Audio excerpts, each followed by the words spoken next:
Bonjour. Bonjour, Alors, je m'appelle Cécilia Réal et je fais partie de la société Manage RH. Manage RH. Manager RH. Super. Bah écoute, je te remercie d'avoir accepté cette interview aujourd'hui. Merci à toi. Ouais, super. Tu voudrais bien nous parler un petit peu de ton parcours, c'est-à-dire d'où est-ce qu'elle vient, Cécilia, et qu'est-ce qu'elle a fait étant plus jeune. Oui, avec plaisir. Donc, je suis une juriste dans l'âme. J'ai fait des études juridiques, Ouais. de droit, mais plutôt dans tout ce qui est droit pénal et sciences criminelles, donc quand même basé très sur l'humain quand même. Je suis arrivée sur le territoire il y a un peu plus d'une dizaine d'années. D'accord. Et l'opportunité a fait que j'ai pu rentrer dans la fonction publique et donc passer mon concours localement pour être fonctionnaire territorial local. Super. Voilà. J'ai enchaîné plusieurs administrations différentes, donc le gouvernement, l'Office des postes et télécommunications localement aussi, en tant que juriste dans un premier temps, puis en tant que chef de service RH. Où j'y ai passé du coup un peu plus de 4 ans et demi au sein de chez mon dernier employeur. D'accord. Voilà. Donc tu as un parcours un petit peu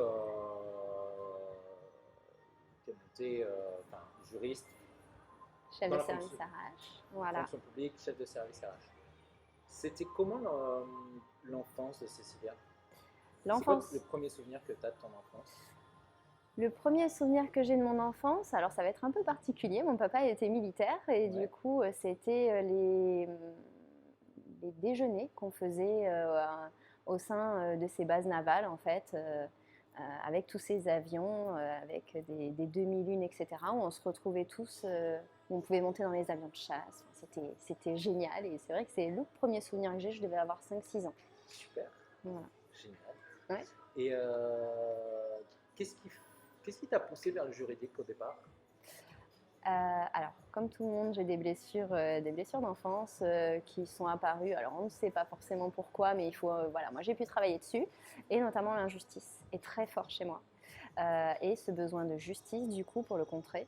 C'est vrai que même à l'école, on me disait, oh là là, tu fais un peu l'avocat du parent pauvre. Mais c'est exactement ça, en fait, toujours à défendre une cause et le besoin vraiment d'aller en profondeur et expliquer juridiquement ce qui est possible et pas possible de faire, avoir un cadre, c'était important pour moi.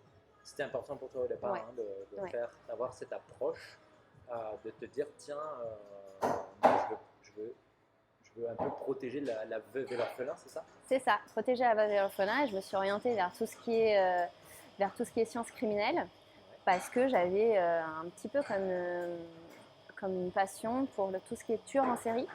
Et je me disais, on est tous de la même façon, par la même, voilà, que ce soit par césarienne ou par voie basse, peu importe, mais on est tous à peu près pareils. Il n'y a pas de conditionnement, etc. quand on est bébé, fœtus, etc.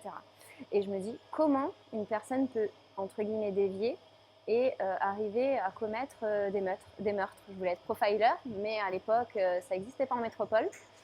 Et il fallait partir au Canada, etc. J'en avais pas forcément l'envie à un instant T. Donc j'ai voulu rentrer commissaire de police. Malheureusement, je fais moins d'1,60 m, donc j'ai dû trouver une autre voie. Et du coup, Areva m'a ouvert ses portes pour être stagiaire. Et c'est là que j'ai découvert le métier de juriste d'entreprise et que je n'ai plus vraiment jamais lâché en fait. Voilà. D'accord.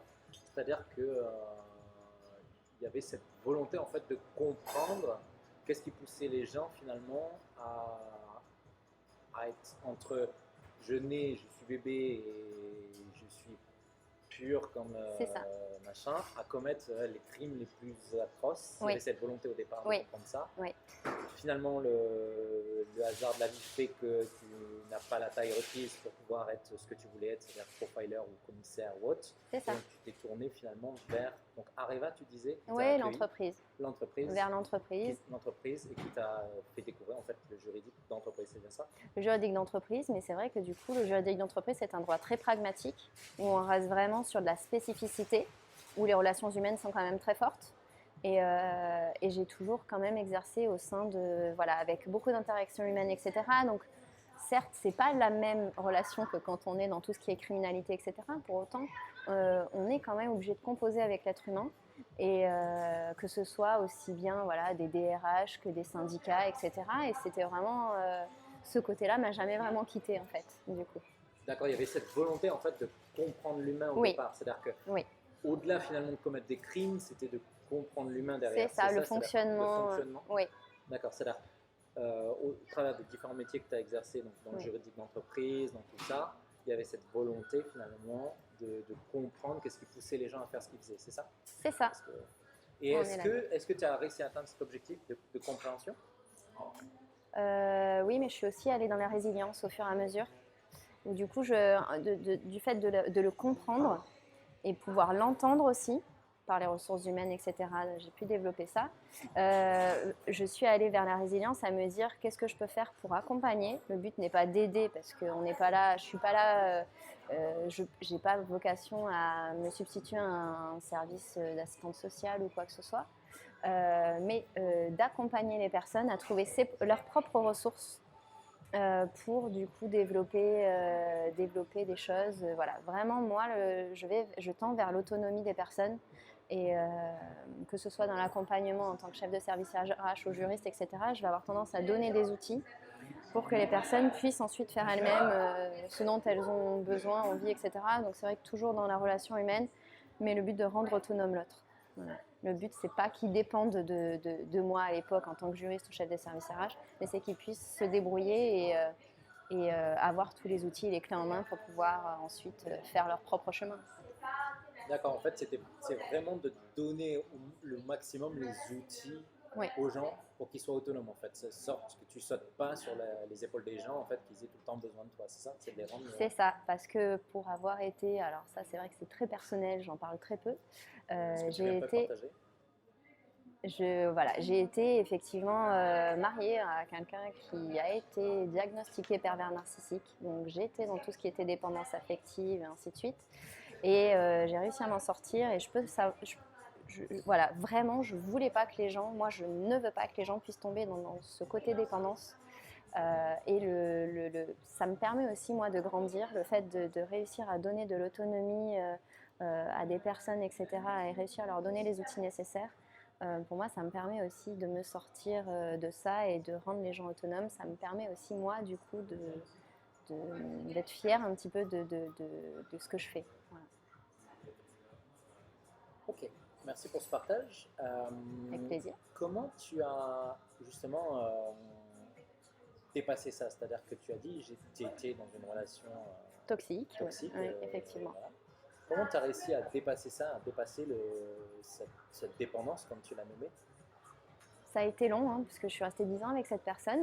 Donc, par contre, j'ai réussi au fur et à mesure à comprendre que je n'étais pas victime, que j'étais aussi responsable, parce que si je n'avais pas laissé la personne entrer dans mes failles, etc., ça ne se serait pas produit. Enfin bref, j'ai réussi à accepter ma responsabilité, ce qui a été aussi très long.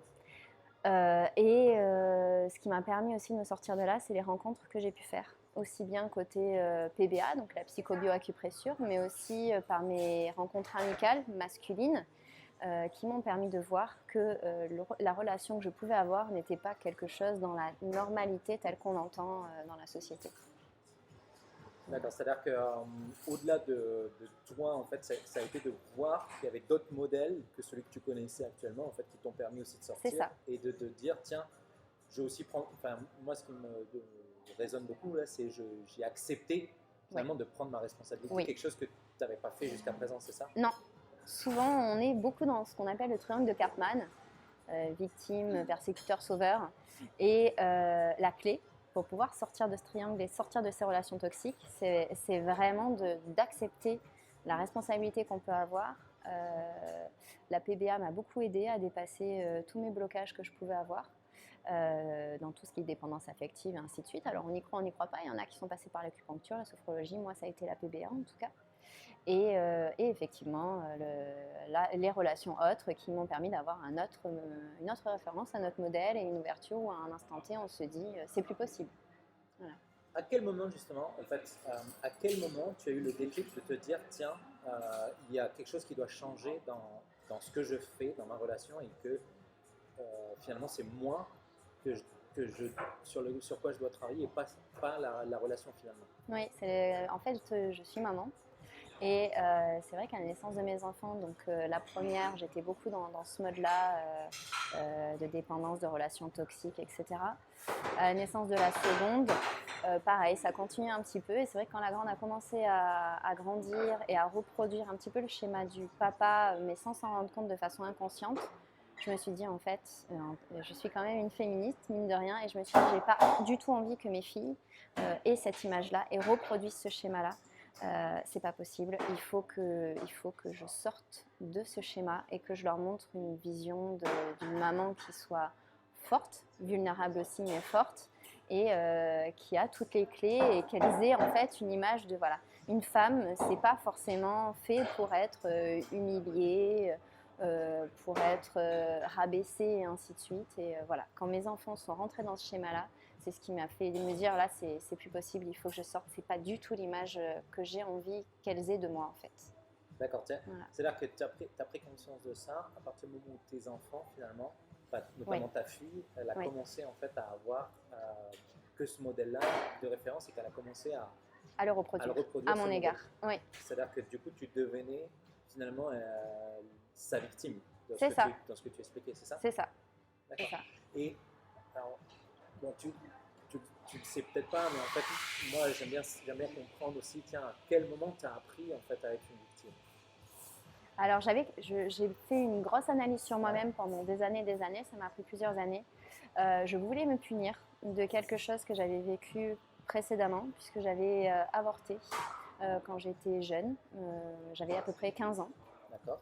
Et je m'en suis toujours voulu. Voilà, c'était des jumeaux et ainsi de suite, et c'était quelque chose que je ne me pardonnais pas. Et j'ai réussi à comprendre qu'en fait, inconsciemment, je me punissais d'avoir fait cela, etc. Et tant que je n'avais pas réussi à me pardonner, j'arrivais pas à sortir de ce schéma. Et du moment que je me suis dit, ok, maintenant, c'est bon, tu as fait ce que tu avais à faire, c'était la meilleure chose à faire à un instant T. Tu n'es pas quelqu'un de mauvais. Ça arrive à beaucoup de monde autour de toi, etc. Et du moment que j'ai réussi à me pardonner, j'ai réussi à sortir de ce schéma. C'est-à-dire qu'en fait, tu as vécu cet événement-là, qui était un événement fort, 15 ans, et ce que tu as cherché à faire, c'était finalement de te punir toutes ces années où tu étais mariée, etc. En mode victime, c'est que tu t'auto-punissais finalement de cette situation. Parce que le pervers narcissique, concrètement, qu'est-ce qu'il fait? En fait, il renvoie l'image qu'on a de soi-même. Donc tant qu'on a une mauvaise image de soi et qu'on est là-dedans, on ne sort pas de ça. D'accord. Okay. Et alors, donc tu as réussi à dépasser ça, il y a eu donc, ta fille, etc.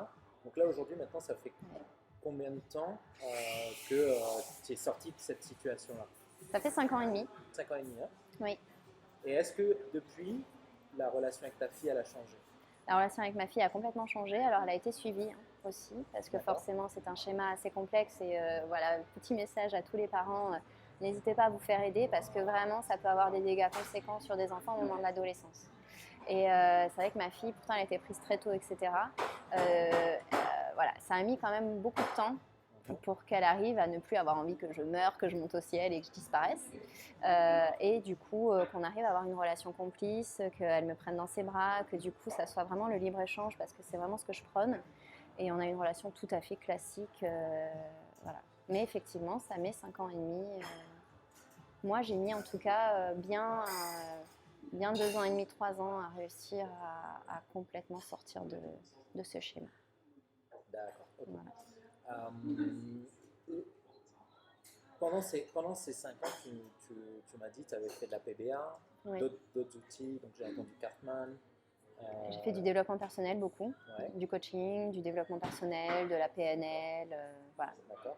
Ouais. Et ça, en fait, ça t'a permis, c'est tout ça mis bout à bout finalement aujourd'hui qui te permettent de dire, j'ai réussi à me sortir de cette situation-là. Oui, et puis la rencontre de mon nouveau conjoint également.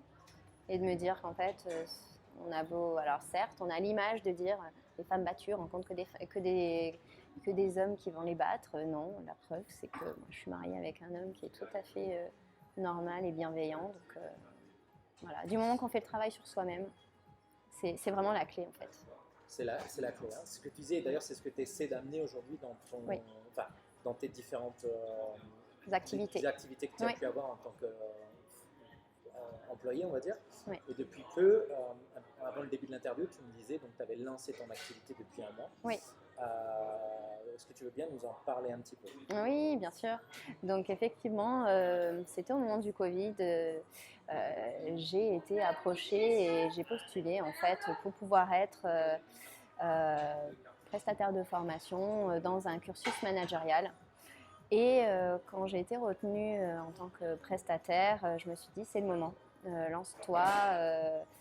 Voilà, si on t'a choisi, c'est qu'il y a des raisons, tu as des qualités qui font que tu peux le faire. Donc j'ai pris ma disponibilité, j'ai monté ma société, donc une SARL.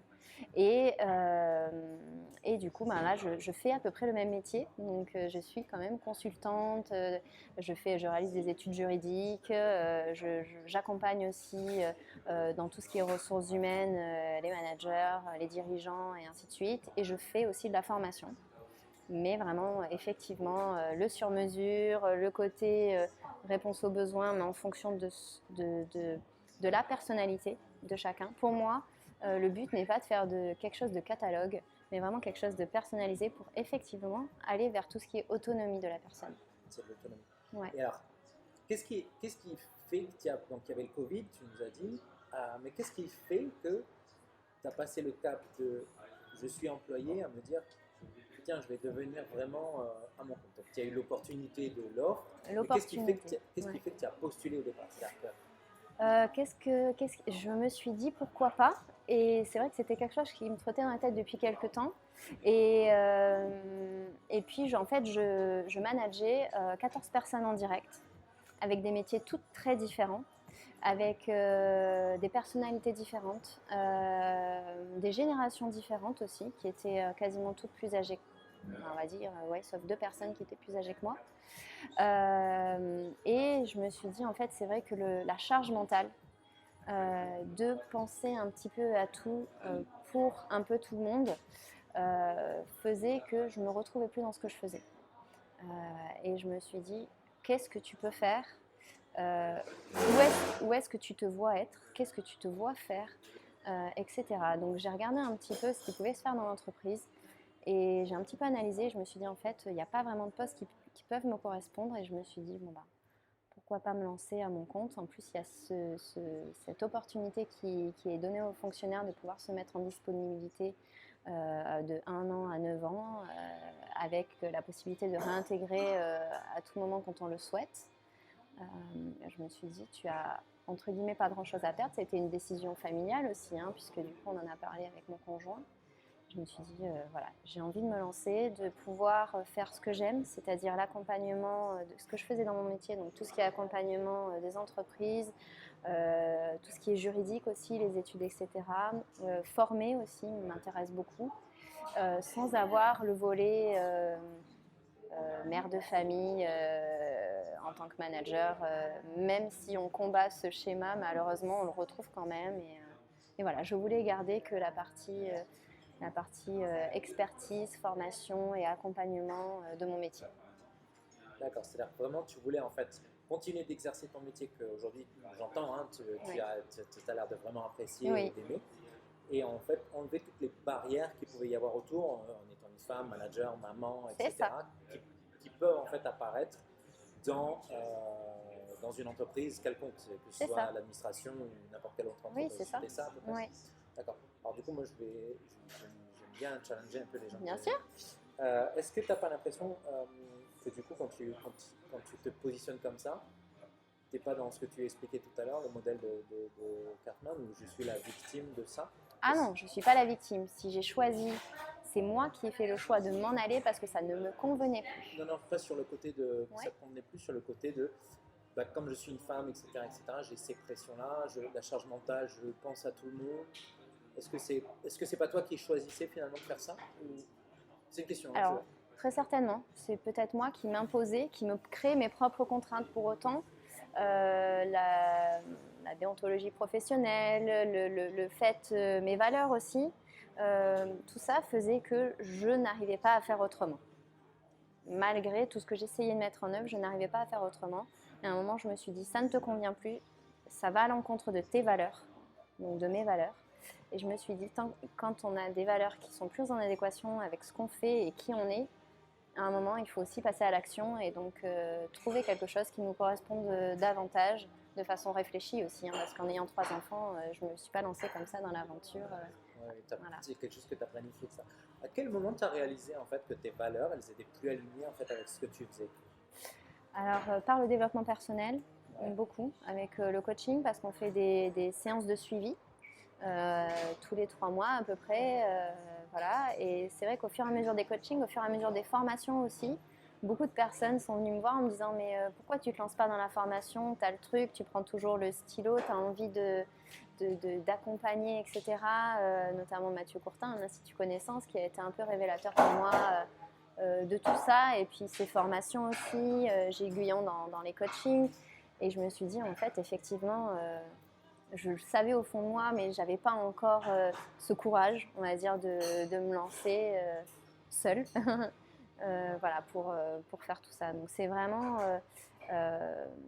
par des petits indices, des faisceaux d'indices qui au fur et à mesure ont fait que j'ai pris conscience qu'effectivement ça ne me convenait plus là où j'étais.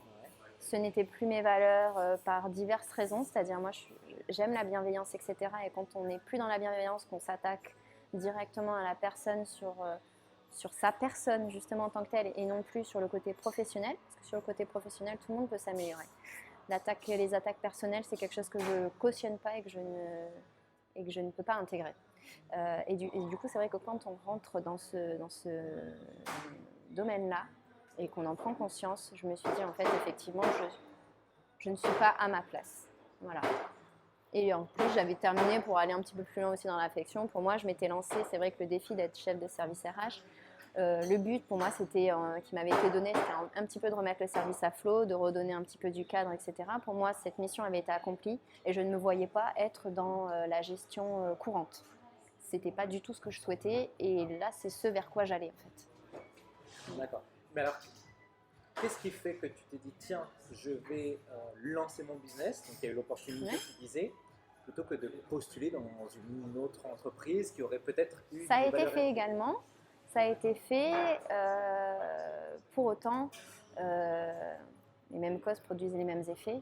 Donc postuler ailleurs pour au final reproduire un peu le même schéma en ayant les mêmes contraintes, en ayant la même chose. Est-ce que c'était... Alors après, je me suis posé la question, est-ce que c'est de l'ego ? C'est-à-dire, voilà, tu as envie de devenir, je sais pas moi, manager encore plus important, encore un cadre un peu plus dans l'entreprise. Oui, pour mon ego, ça m'aurait fait du bien. Est-ce que c'est pour autant ce que j'aurais aimé ? C'est-à-dire finir à pas d'heure, être tout le temps connecté la nuit, la journée, le week-end. Parce que même si on ne nous le demande pas, on se crée nos propres contraintes dans ces contextes particuliers d'organisation, etc. Parce que le but, c'était aussi d'accompagner les agents, notamment dans le Covid. Enfin, voilà, c'était un contexte assez... Je me suis dit, en fait, non.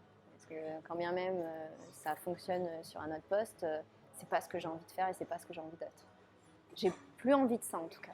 D'accord. Il y avait vraiment cette volonté en fait de se recentrer. De se recentrer sur ce que toi t'aimais, tes valeurs. Oui. Et c'est surtout de pouvoir contribuer finalement différemment de ce que tu avais pu vivre, c'est-à-dire en ayant aussi une certaine, je vais utiliser un mot, mais liberté, c'est ça? Liberté, bienveillance aussi, pour moi c'est très important. Le côté, alors moi je suis pas non plus fan de tout ce qui est entreprise libérée, pour autant le côté participation de l'équipe pour accepter une idée, le côté co-construction, etc. me parle beaucoup.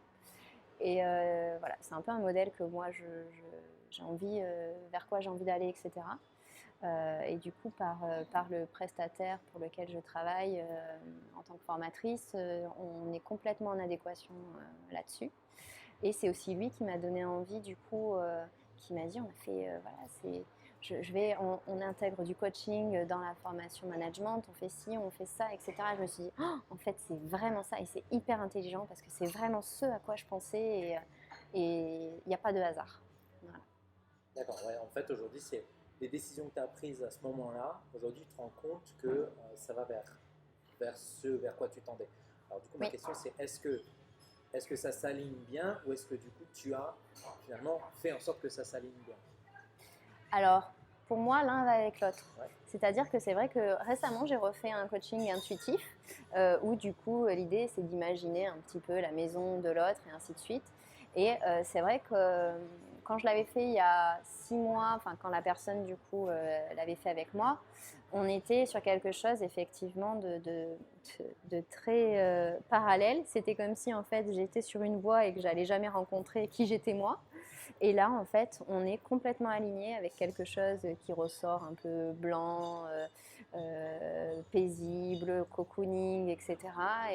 Et donc, pour moi, effectivement, ça reflète aussi le fait que je suis en alignement avec moi-même. Donc là, aujourd'hui, donc si je devais résumer, Cécilia, aujourd'hui, elle est alignée avec elle-même et elle fait ce qu'elle aime.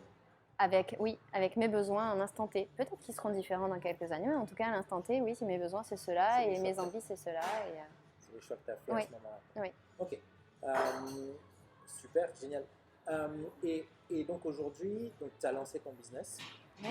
Tu travailles donc là pour un prestataire, c'est ça? Donc tu fournis plusieurs prestataires, effectivement. Plusieurs prestataires. En fait, j'ai effectivement différentes casquettes, dont celle de formateur. Et quand tu es formateur agréé, il faut t'adosser à un organisme de formation enregistré à la DFPC. Moi, je ne veux pas devenir organisme de formation, donc je dois m'adosser à un organisme de formation qui est enregistré à la DFPC. D'accord, ok. Voilà.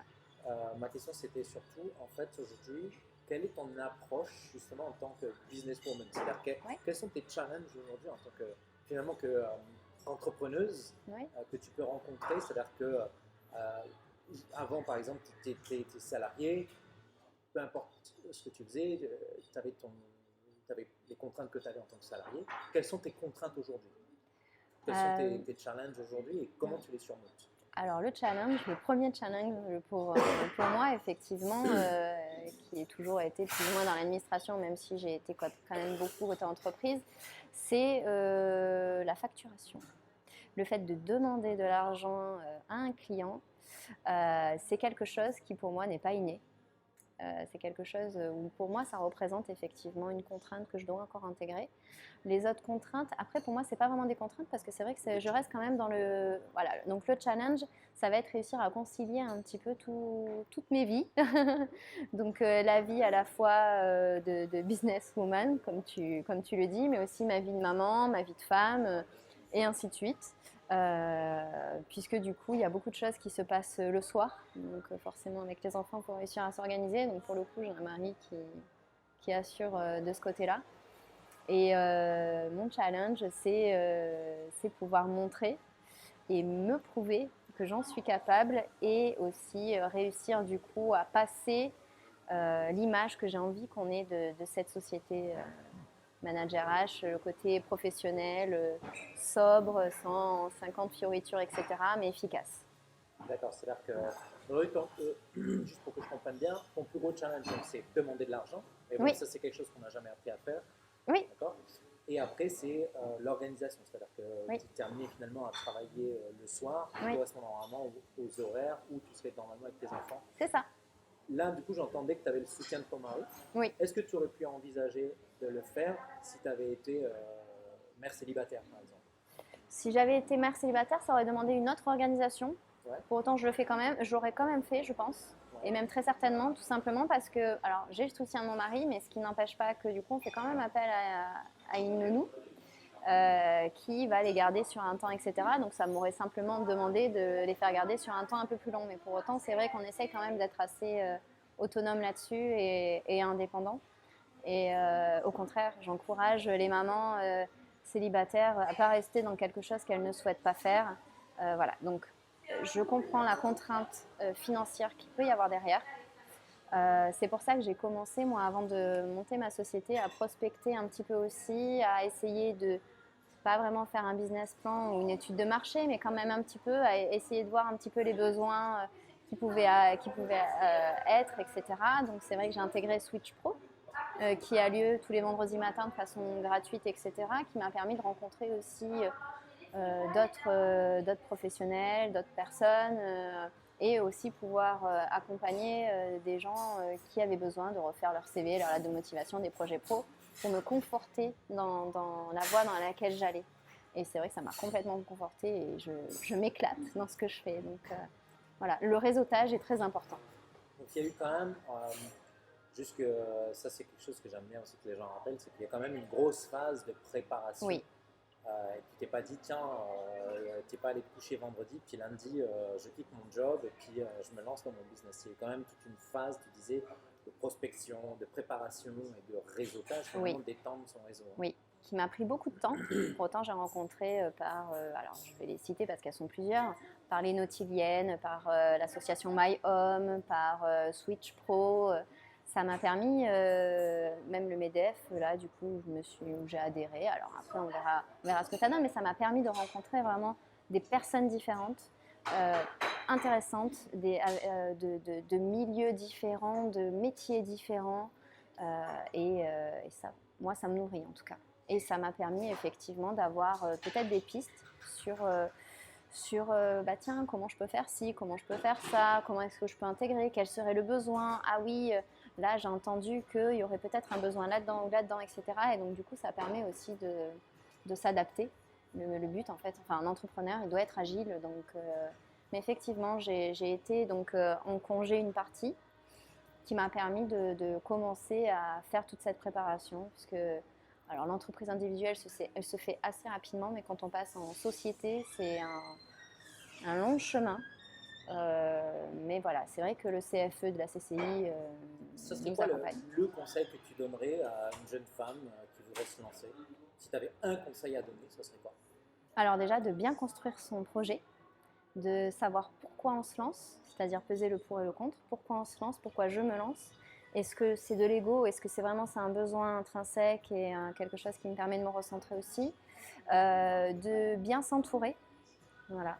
Et de faire aussi, de se faire confiance, de faire beaucoup confiance à son feeling, etc. Je sais que moi, par exemple, j'avais besoin d'avoir mon site web, ma page Facebook, pour pouvoir pour que tout ça pour moi devienne concret. Il y en a d'autres qui vont se lancer autrement, etc. et qui feront ça peut-être après. En tout cas, voilà, c'est de s'écouter, moi, mon besoin et le fait de me rassurer, ça a été de passer par là. Voilà. D'accord. C'est-à-dire que vraiment, juste pour synthétiser, c'est d'être clair sur ce que tu veux, de pourquoi tu le veux, et ensuite de s'écouter dans les étapes à mettre en place. Ça serait ça? Oui. De développer son intuition. Surtout pas faire les choses parce qu'on est contraint de le faire, parce que forcément on va aller dans un mur. Super. Et donc aujourd'hui, ton activité, elle consiste donc à faire les formations, à accompagner les gens. Comment aujourd'hui, quelqu'un comme moi ou comme n'importe qui en fait, pourrait accéder à tes services? En fait, j'ai un site web, donc justement ce dont je parlais tout à l'heure, donc managerh.net, qui reprennent l'ensemble des services que je propose. Et comme je suis vraiment adepte du sur-mesure, le but c'est que ça soit accessible à tout le monde. C'est du coup prendre son téléphone, me contacter ou m'envoyer un petit mail si vous êtes plus à l'aise à l'écrit, etc. pour m'expliquer votre problématique. Ensuite on se rencontre, on s'appelle et pour que moi je puisse vraiment cibler votre besoin et que je puisse apporter une réponse personnalisée. Donc dans quelle mesure je ferai appel à toi? Dans quelle mesure ça peut être différents domaines? Par exemple, j'ai besoin d'établir une convention de prestation de service. J'ai un contrat de travail que je souhaite rompre, mais voilà, j'ai des clauses particulières, je ne sais pas trop comment faire. Est-ce que tu peux me guider, m'aider? Je dois signer un contrat. Est-ce qu'on peut le vérifier ensemble? Est-ce que j'ai une clause de non-concurrence? Est-ce que c'est OK? Comment je fais pour m'en libérer, etc. Ça peut être également dans tout ce qui est accompagnement. Donc, je sens un pré-conflit au sein de mon entreprise, au sein de mon service. Comment je fais? Quelle est la méthodologie que je dois retenir pour réussir à crever ce mini-abcès qui est en train d'apparaître pour prévenir un éventuel conflit. Ça va être également... voilà, comment est-ce que je peux gérer, faire ce qu'on appelle la GPEC, comment je fais de la gestion de l'emploi et des compétences de mon entreprise, comment je fais pour l'optimiser, comment je monte ça en place, une cartographie des compétences, ça je peux le faire aussi. La formation, je vais avoir un besoin particulier, alors ça peut être aussi de l'information, c'est-à-dire pour moi il faut faire vraiment la différence entre la formation qui va faire monter en compétences dans tous les cas et l'information, ça va être Voilà, j'ai besoin dans mon activité quotidienne de savoir où chercher l'information juridique, comment je fais, comment la vulgariser, etc. Ok, je te donne des clés, des outils, etc. Ensuite, pour la formation, donc dans tout ce qui est ressources humaines, donc ce que je disais, ça peut être effectivement formé dans divers domaines, ça peut être dans le recrutement, ça peut être dans tout ce qui est gestion du personnel, ça peut être dans le juridique également, ça peut être dans la rédaction de contrats, comment je fais pour rédiger un contrat de travail pour quelqu'un que je vais embaucher, etc. Donc apprendre à faire cela. Donc c'est vraiment très, très divers, très varié. Voilà. Qu'est-ce qui ferait que je vais appeler Cécilia plutôt que quelqu'un d'autre? Le sur-mesure, le côté convivialité, le côté atteinte des objectifs, c'est-à-dire moi je ne vous lâche pas tant qu'on n'est pas arrivé au bout de votre besoin. J'ai un besoin, je le cible, et ben on va faire en sorte, on va construire ensemble si besoin un parcours pour l'atteindre. Le but, c'est pas de faire, par exemple, si jamais on décide, voilà, j'ai une mauvaise communication, je communique mal, ça va pas, je me mets souvent en colère, etc. Ok, donc le problème, donc il y a plusieurs problèmes. Il va y avoir le problème de travailler sur soi-même, il va y avoir le problème de comment je communique, comment j'apprends à communiquer avec l'autre aussi, c'est-à-dire à identifier le profil en face. Donc ça va être vraiment une construction, une co-construction entre ce que le client va exprimer et ce que moi je vais pouvoir apporter avec une proposition d'action. Le but n'est pas de s'étendre sur 15 ou 20 séances, pas du tout. C'est d'avoir des résultats brefs, concrets, efficaces et augmenter ma performance, ma productivité. Et voilà, qu'est-ce qui va faire que je vais plutôt aller vers Cécilia ça va être tout ça. Toute autre chose que tu aimerais partager? Ce que j'aimerais partager, c'est il faut se faire confiance, s'écouter. Le développement personnel, alors on sait que c'est en plein développement, justement, un petit peu partout, notamment en métropole et ici. Il faut se centrer, s'écouter. Le fait d'avoir envie de faire de la mobilité, c'est pas un mal, au contraire. C'est une chance et c'est ce qui va nous enrichir. Le but, c'est de se nourrir et de faire ce qu'on aime. Super. Écoute, merci beaucoup pour merci à toi cet pour échange. cette interview. Et puis, on se revoit très très vite. Je vous mettrai en commentaire tout ça. Merci.